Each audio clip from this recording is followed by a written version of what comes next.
नमस्कार, मी प्रियांका पाटील। आपण पाहत आहात राष्ट्रीय लोकराज्य न्यूज, निर्भीड बातम्यांचे व्यासपीठ। आज आपण दिवसभरामध्ये घडणाऱ्या घडामोडींवर नजर टाकूया। चला पाहुणं, आपल्याला जायचंय। पण कुठे जायचंय? टाकळी ढोकेश्वरच्या हॉटेल वैष्णवी मध्ये जायचंय। म्हणतात तिथे खूप छान जेवण मिळतं। चला तर मग जाऊया। पारनेर तालुक्यातील टाकळी ढोकेश्वर येथील सुप्रसिद्ध हॉटेल म्हणजे वैष्णवी हॉटेल। या हॉटेलची चवच लई न्यारी। पाहुणं, एकदा या, हॉटेलची चवच लई न्यारी। अस्सल मांसाहारी प्रेमींच्या जिभेचे चोचले आता पूर्ण होणार, ते फक्त हॉटेल वैष्णवी मध्ये। या ठिकाणी सर्व प्रकारच्या पार्टीच्या ऑर्डर स्वीकारल्या जातील। प्रोप्रायटर संतोष रंगनाथ ठाणगे। संपर्कासाठी मोबाईल नंबर 88 30 57 85 05। या हॉटेलचा पत्ता नगर कल्याण हायवे, पारनेर चौक, टाकळी ढोकेश्वर।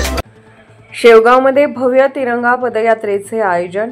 ऑपरेशन सिंदूर दरम्यान भारतीय सैन्याने गाजवलेल्या पराक्रमाचा गौरव करण्यासाठी, शहीद वीर सैनिकांच्या शौर्याला अभिवादन करण्यासाठी पहलगाम येथील भारतीय पर्यटकांवर दहशतवादी हल्ला होऊन त्यात अनेक निष्पाप पर्यटक मारले गेले।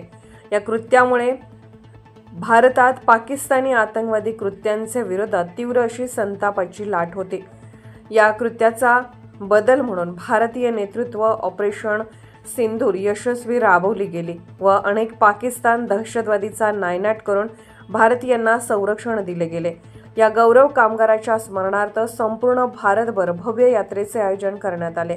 याकरता शेवगाव येथील राष्ट्रप्रेमी नागरिकांनी बुधवार दिनांक 21 मे 2025 रोजी भव्य तिरंगाचे आयोजन आमदार मोनिकाताई राजळे यांच्या हस्ते व माननीय सैनिक संघटना, पोलीस स्टेशन, आशा वर्कर, अंगणवाडी सेविका, नगर परिषद कर्मचारी व राष्ट्रप्रेमी ग्रामस्थ उपस्थित होते। या तिरंगा पदयात्रेची सुरुवात सकाळी 8 वाजता डॉक्टर बाबासाहेब आंबेडकर चौक, क्रांती चौक, छत्रपती शिवाजी महाराज चौक, भगतसिंग चौक, यानंतर भगतसिंग चौक येथील मारुती मंदिर येथे अनेकांनी आपले मनोगत व्यक्त करून घोषणा देऊन समारोप करण्यात आला। माता की जय, भारत माता की जय, वंदे मातरम, वंदे मातरम, जय जवान जय किसान, जय जवान जय किसान, छत्रपती शिवाजी महाराज की जय। सुरेश पाटील, शेवगाव प्रतिनिधी। ताज्या बातम्यांसाठी आणि अपडेट्ससाठी राष्ट्रीय लोकराज्य न्यूज चॅनलला सबस्क्राईब करा, तसेच लाईक आणि शेअरही करा।